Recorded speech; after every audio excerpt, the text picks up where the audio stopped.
La matinale d'Europe 1, 6h30, 9h. Thomas Soto. Le débrief de la matinale, les temps forts de ce que vous avez entendu ce matin sur Europe 1. François Fillon ou Alain Juppé ou François Fillon, quel candidat est sorti vainqueur du débat d'hier? Écoutez ce qu'en pense Antonin André, c'était l'édito politique à 7h35. François Fillon reste favori, il est dans le même registre que lors des précédents épisodes, précis, rigoureux.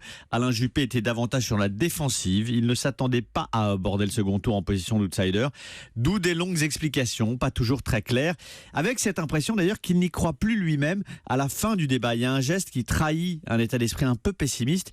Il dit: dimanche soir, vous allez choisir celui de nous deux qui aura de grandes chances de devenir président de la République en 2017. Et en prononçant ces mots, il tourne sa tête vers François Fillon et le désigne du bras droit. Voilà, ce débat, cette première vous fait beaucoup réagir. On va retenir un témoignage, celui de Thierry, autrement dit Sureté sur Twitter.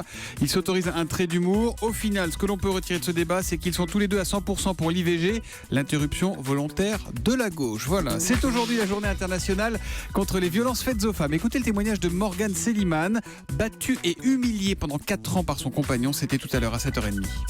Tout va être prétexte, une télécommande mal rangée, la salade qui est pas assez assaisonnée. Eh bien, je deviens experte en maquillage. Quand j'ai des bleus sur les yeux, finalement, je vais mettre des traits d'eyeliner, je vais mettre du fard à paupières et ça va être camouflé et on voit rien du tout. Et puis un jour, en fait, il va mettre une fessée à mon fils et là, ça va être le déclencheur de tout. Où je me dis que je vais partir. Ça se passe très mal et il me bat. Et ce jour-là, je sens que c'est plus grave que les autres et je vais avoir la force d'appeler la police.